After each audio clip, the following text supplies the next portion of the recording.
What's going on, beasts, and welcome back to the channel. Today we're going to learn a new skill, how to box jump. The variations of box jump, the strength required, and some tips and tricks that's going to get you from part A, which is never box jumping before, to part B, which is achieving a box jump, even part C, which will be being able to box jump over for CrossFit competition.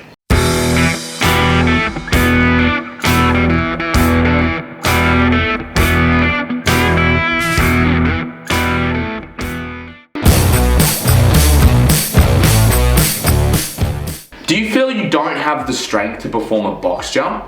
Don't worry.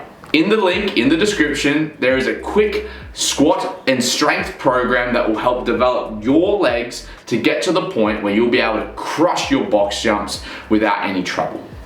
But that doesn't stop the point. The point is we have to get more comfortable with the movement itself, and we're going to start with the basics. What I like to start with newer people and their box jump is a plate jump.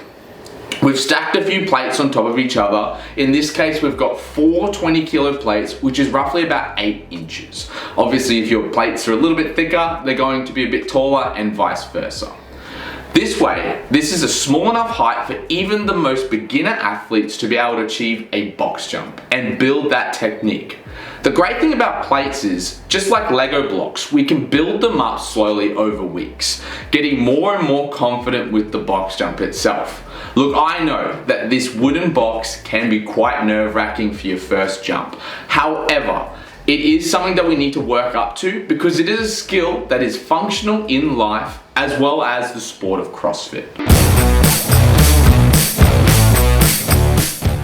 Now that we've passed through the plate jump, we're going to move on to an alternate movement that's going to help develop strength for the box jump and a bit more confidence with the movement, and that's the step up. The box step up is quite simple. We put one leg on the box, driving through our heel. We push the weight of our body through that heel to help us extend and drive through the box itself. From there, we should be at full extension with our hips at the top. We lean that other foot back to hit the ground, and then we swap legs. Our box step up builds bigger quads, which enables us to have more power in our legs and get a better jump. This is a stepping stone and an accessory for our box jump, but it doesn't defeat the point. You still are going to have to box jump to get better at box jumping. The technique for the box jump is quite unique to a lot of other movements. However, it resembles our squat in many different ways. With the box jump itself, we are looking at getting into a nice deep squat position with our chest just over our knees and our eyes forward.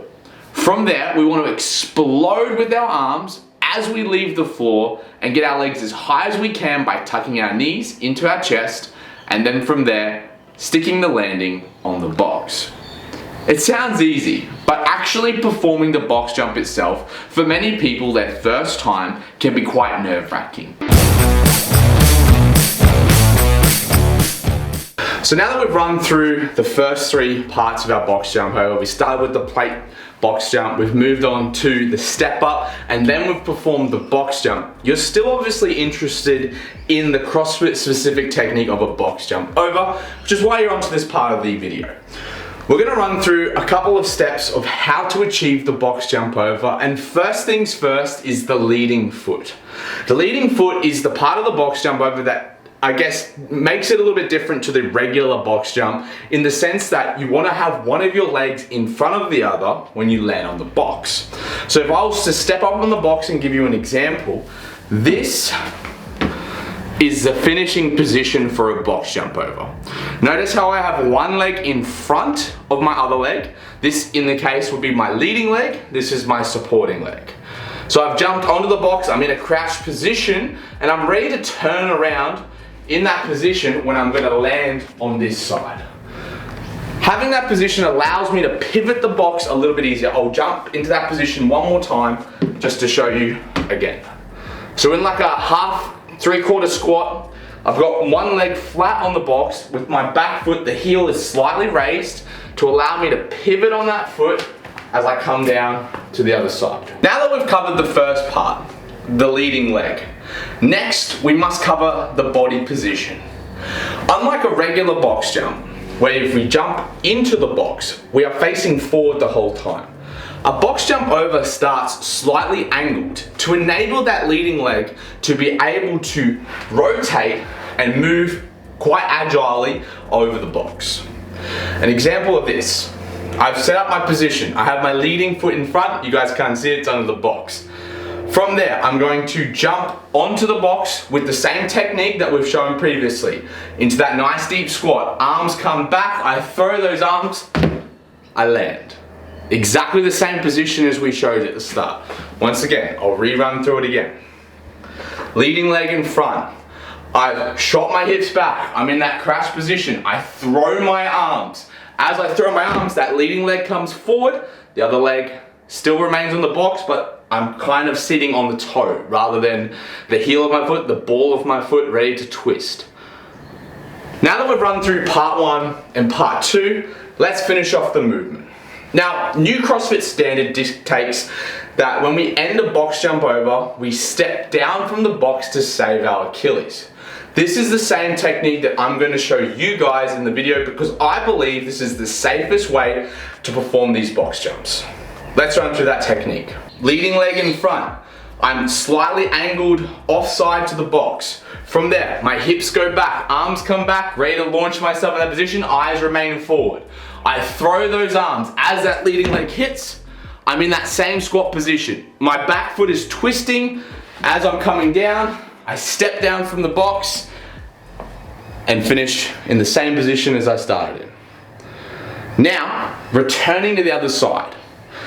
So, depending on how much you care about being ambidextrous, I'm a big believer of working both sides of your body evenly.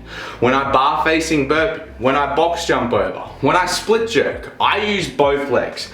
That's a personal preference for me. You don't have to do that. You can continually do the box jump over on the same side if it fits your fancy. However, for me, it kills me inside to work one of my parts of my body way more than the other. Which is why I'm going to alternate my legs in this movement, as shown now. We're going to speed it up a little bit, but the same technique applies. Offset to the box, leading leg in front, hips go back, arms come back, eyes go forward. As I launch those arms, I land on that box, I step down, and now my opposite leg is now the leading leg. The same technique applies. Come down, hips go back, eyes forward, ready to launch myself over. That leading leg comes over, and now the previous leading leg is the pivoting foot. It's now behind myself, I'm still in that squat, I step down with that opposite leading leg, and I reset to that start position. That is the box jump over. From here, I'm going to run through with my lovely film lady, Jessica, who's never done a box jump over before. And we're gonna get her a step-by-step guide to be able to achieve the box jump over today. We've got the lovely camera lady, Jessica. Just a bit about Jess quickly. She's obviously my partner, which makes this a whole lot better. I don't know if you've ever tried to teach your partner something, but it's obviously always a little bit harder than teaching someone else, which is why I'm going to give this demonstration, because it allows us to bond as well as her gain a new skill. Bit of background behind Jess. She's done CrossFit for around about 4 years, right? 4 years at this stage. So she's got a lot of ability behind her, which is why we're jumping straight into the 20-inch box. Whereas with a beginner or an absolute beginner, we wouldn't even think about going to this point for the movement. Now, Jess, you mentioned before that you've done box jump overs before, but you haven't done this specific technique where we're able to rotate our body as well as be in that squat. So first things first, we're just going to see what her technique looks like in the actual box jump itself. So perform your box jump as you normally do. Okay. Pressure's on. No pressure, guys. It's alright. Not very good at box jumps. So. Oh, now the excuses always come out. Yeah. Alright. So, I'm so scared I'm going to hit that. I know I'm not. You will not. I know. I'm just scared. Ooh. That's it. And step down. That was a bit rough. Cool. Let's go maybe 2 or 3 more just to get the legs a little bit more warm, ready to go. Awesome. Think about throwing those arms a little bit more, but a bit more explosive. Awesome, that's better. All right, one more just for good luck. Excellent. Rest. Cool. So that's obviously the box jump. She's showing the ability that she can perform the box jump, which gives her that right to earn that next part of the technique, which is going to be our box jump over. Now, we're going to go through phase 1 of the movement with Jess, and that is the leading leg. So what I want you to do is set yourself up on the box with your dominant leg in front. What do you split jerk with? What is your leading leg in the split jerk? I probably do this with my... This leg first? Cool. So that way, you want to kind of have it around this point of the box. It wants to be really close to coming off, and then let's get our back foot on. But think about bad squat technique with your back leg. Yes, slight edge in the heel, which is perfect. Cool. How does that position feel? Kind of uncomfortable? Yeah. Yeah. Normally, when you're sitting in this position, it's not great, but that's the position we want to be in when we do our box jump over. The good thing about it is when doing a box jump over, you're only going to stay in this for maybe a second or two, so it's not going to be that uncomfortable. Cool. Let's come back down. So back down. Which way? Nah, the other way. Yeah, that's it. Now this is a good thing for me as well, because as a male we use the 24-inch, and it's actually easier for us to do the box jump over because there's less surface area of the box.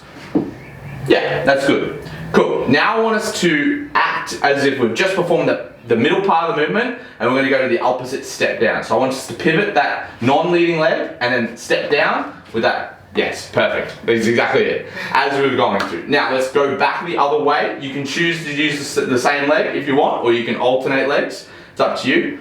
But let's just step up onto that box, into that position, and have that back foot in its slight raise of the heel. Oh, I don't know if I can probably do that. That's it. And then now step down, reset, perfect. Cool. So that's the first phase of the movement. That's that leading leg.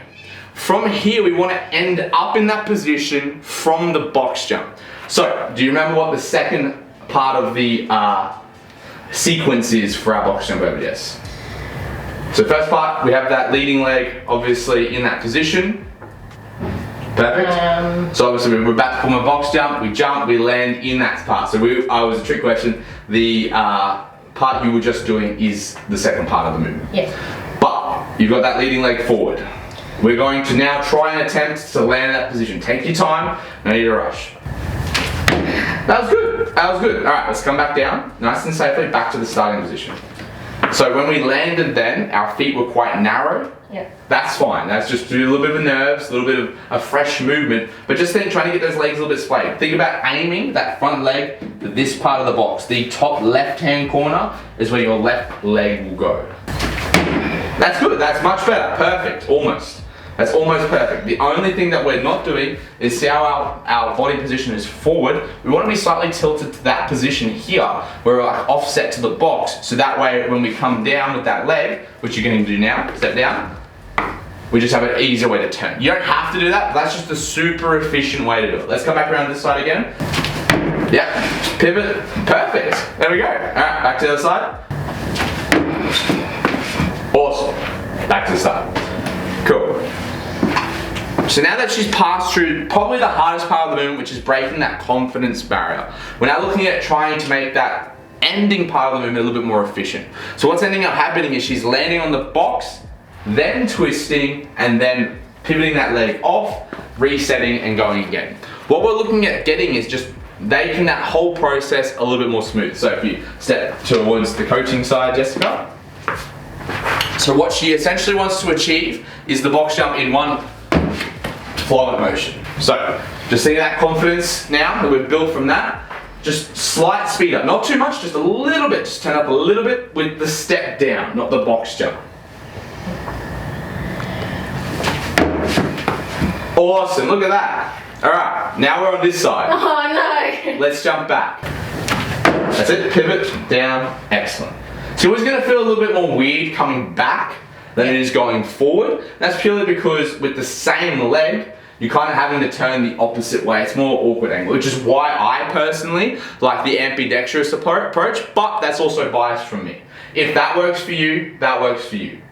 Now that we've built the confidence, this part of the movement is probably the most difficult. It's being able to get off the ground from landing and sticking that leg down to going straight back into another rep. This is obviously where the high plyometric based part of the movement, the explosive part of the movement comes in. But all the principles remain the same. Leading leg starts forward, hips go back, our arms throw, we land in that position. From there we come down, and as soon as our opposite leg, the leg that's still on the box, hits the ground, we throw those arms back into the position, other side, complete.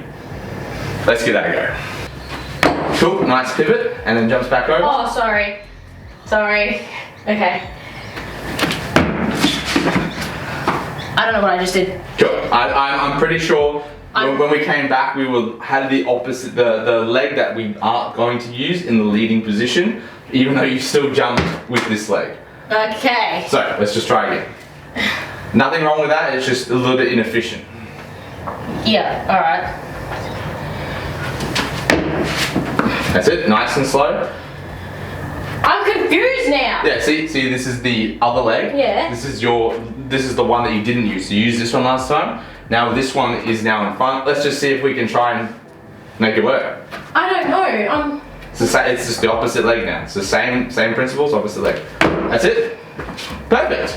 We just alternated our legs. How are you feeling after that? My calves hurt. My Achilles hurt. But do you feel more confident with the movement itself? yeah, I think once I practice it more in I usually find it reminds me of obviously like burpees, like burpees over the bar or something. Yeah. How you practice, a lot of people don't know, like you just got to practice stepping into it, even though it's a weird movement because you automatically want to just jump. If that makes sense? Yeah, from the position that you're at. So I find that it's just going to be something I'm going to have to practice every time box jump overs come up, because if I don't practice it, I'm just going to go back to how I box jumped before. Which is just straight in front. Yeah, and then turn around. Did you find it more efficient if you had a little bit of pace on that? Do you feel like that would be something that would increase your workout speed? Yes, it would be. Don't know how I would do if I was burping and then having to do that. That's fucked up. That's a whole nother step, which we can worry about in a later day. But that's essentially the movement itself. Jess was able to achieve that in a couple of easy steps, following the steps that we ran through. And now that's allowed her to be able to perform the movement efficiently. When she does get those workouts, like she mentioned, she'll be able to practice those in a little bit more detail. But I hope you guys find this video valuable. If you do, make sure you like it, subscribe to the channel, and I'll see you guys on the next how-to video to improve your CrossFit skills. You guys at home, stay a beast.